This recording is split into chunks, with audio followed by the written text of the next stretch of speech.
सुप्रभात बच्चों, आज हम शुरू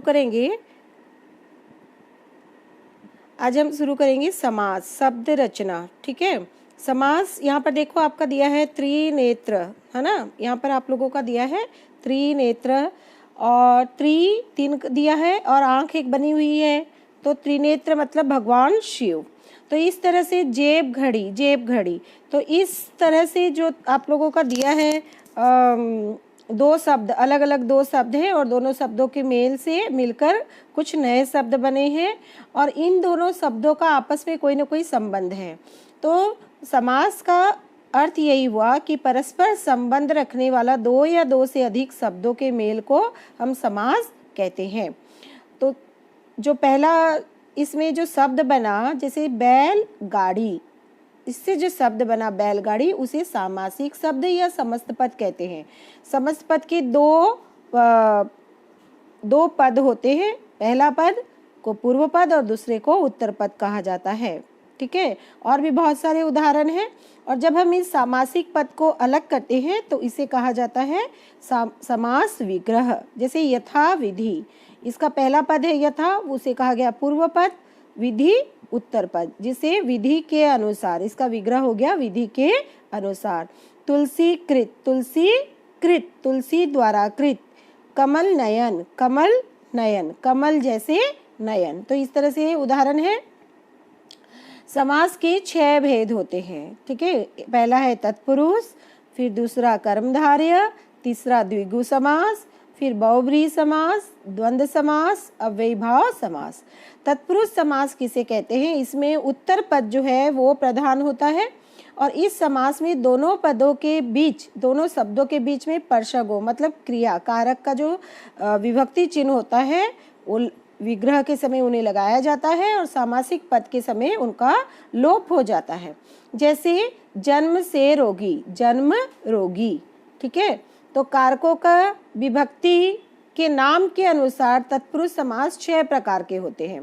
कर्म तत्पुरुष, करण तत्पुरुष और संप्रदान तत्पुरुष। इसमें कर्म तत्पुरुष का विभक्ति है को, तो उसको लगाकर शब्द बने हैं स्वर्ग को प्राप्त, ग्रंथ को लिखने वाला। ठीक है, करण तत्पुरुष में देखो आपका अकाल से पीड़ित, मद से माता से लगा है।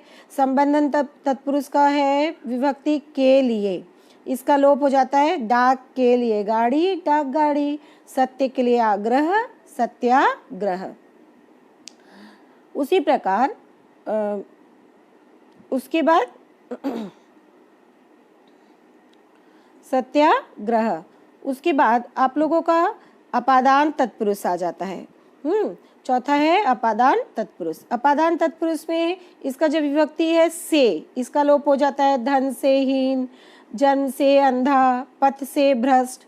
उसके बाद संबंध तत्पुरुष में उसका विभक्ति है का की के, इसका लोप हो जाता है। राजा का पुत्र राजपुत्र, राजा की पुत्री राजपुत्री।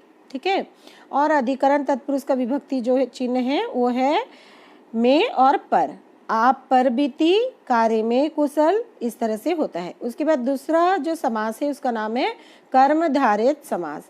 कर्मधारय समास में बाद वाला जो शब्द होता है, मतलब जो दूसरा शब्द उत्तर पद जिसे हम कहते हैं, वो प्रधान होता है और उसमें पहला पद जो है विशेषण होता है और दूसरा विशेष्य होता है।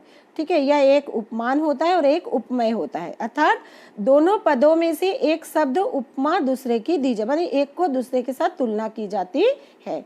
तो यहाँ पर देखो पहला पद विशेषण और दूसरा विशेष्य है। जैसे सद धर्म, पहला पद है सत्य, दूसरा पद है धर्म। तो सत्य है जो धर्म। पीतांबर, पीत अंबर अर्थात पीला है जो अंबर। नील कंठ, नील और कंठ मतलब नीला है जो कंठ। ठीक है,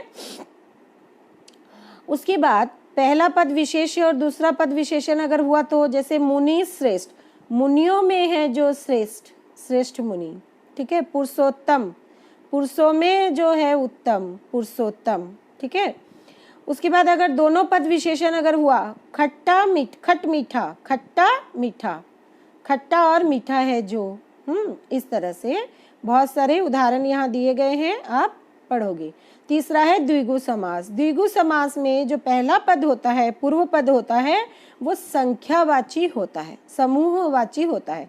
जैसे 700 दोहों का समूह सतसई, 5 वटों का समूह पंचवटी, 3 फलों का समूह त्रिफला। तो पहला पद जो है वो संख्यावाची होता है। चौथा है बहुव्रीहि समास। बहुव्रीहि समास में न पहला पद प्रधान होता है और ना ही दूसरा पद प्रधान होता है, बल्कि तीसरा एक अन्य पद प्रधान होता है। ठीक है, तो जैसे मृग के लोचनों के समान लोचन है जिसके, मृग लोचन। महान है आत्मा जिसकी, महात्मा। घन में के समान श्याम है जो, किसे कहते हैं, घनश्याम। ठीक है, लंबा है उधर जिसका, किसे कहते हैं, लंबा है उधर जिसका, लंबोदर। ब्रैकेट में लिखोगे गणेश। ठीक है, 10 है आनंद जिसके, दशानंद। ब्रैकेट में लिखोगे रावण। देखो नीला है कंठ जिसका, अगर तुम ब्रैकेट में लिखे शिव तो ये हो जाएगा बहुव्रीहि समास। लेकिन अगर लिखोगे नीला है जो कंठ, वो हो जाएगा कर्मधारय समास। ठीक है, द्विगु समास और बहुव्रीहि समास में अंतर क्या है? द्विगु समास में समस्त पद जो है, मतलब पहला पद जो है समस्त, वो संख्यावाचक होता है और दूसरा पद जो है वो विशेष्य होता है। लेकिन बहुव्रीहि समास में समस्त पद ही विशेषण का काम करता है। ठीक है, जैसे चतुर्भुज, 4 भुजाओं का समूह अगर सिर्फ लिखोगे तो द्विगु समास, ये भी सही है। और अगर आपने लिखा 4 भुजाएं हैं जिसकी और ब्रैकेट में लिखा विष्णु, तो ये होगा बहुव्रीहि समास। त्रिनेत्र, 3 नेत्रों का समूह अगर लिखोगे तो द्विगु, अगर ब्रैकेट में लिखे 3 नेत्र हैं जिसके अर्थात शिव, तो होगा बहुव्रीहि समास। ठीक है, उसी तरह कर्मधारय और बहुव्रीहि समास में अंतर क्या है कि समास के कुछ उदाहरण है जो कर्मधारय भी है बहुव्रीहि है, दोनों में समान है। जैसे पीताम्बर, पीला है अंबर जो, पीताम्बर। लेकिन पीते हैं अंबर जिसके, श्री कृष्ण, तो वो हो जाएगा बहुव्रीहि समास। उसके बाद 5वां है, बहुत सारे ऐसे उदाहरण हैं, आप उसको कर्मधारय भी बोल सकते हो और बहुव्रीहि भी बोल सकते हो। ठीक है, तो उसके बाद है द्वंद्व समास। द्वंद्व समास में दोनों पद समान होते हैं, उनमें से कोई एक पद प्रधान नहीं होता, बल्कि दोनों पद समान होते हैं। और जब हम उनका विग्रह करते हैं तो हम समुच्चय बोधक शब्दों का लगाते हैं, जैसे और, तथा, या, अथवा, एवं। और जब हम समासिक पद बनाते हैं तो बीच में योजक चिन्ह का प्रयोग किया जाता है, जैसे माता और पिता, माता पिता, रुपया और पैसा, इस तरह से लिखा जाता है। ठीक है, छठा है अव्ययी भाव समास। अव्ययी भाव का शाब्दिक अर्थ है अव्यय का होना, मतलब जिस समास का पहला पद अव्यय हो तथा उसके योग से समस्त पद का भी अव्यय बन जाता है, तो उससे कहा जाता है अव्ययी भाव समास। अव्ययी भाव समास में पहला पद प्रधान होता है, जैसे जन्म से लेकर आ जन्म, आ जो है वो पहला पद हुआ, एक तरह से ये उपसर्ग भी है। खट्टे के बिना बेखटके, खटके के बिना बेखटके, बे। कायदे के अनुसार बाकायदा, बा। पेट भर कर, भर पेट भर।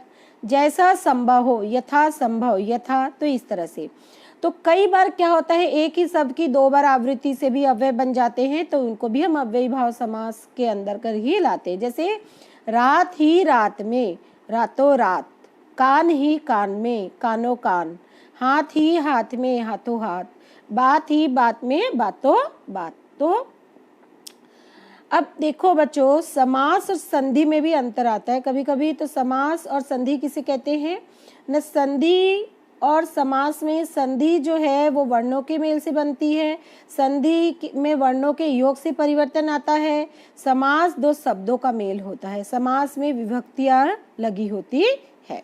ठीक है, इसके बाद देखो आपका यहाँ पर अभ्यास कार्य भी दिया गया है, तो आप इनका अभ्यास करेंगे अपनी कॉपियों में। धन्यवाद बच्चों, बहुत बहुत धन्यवाद।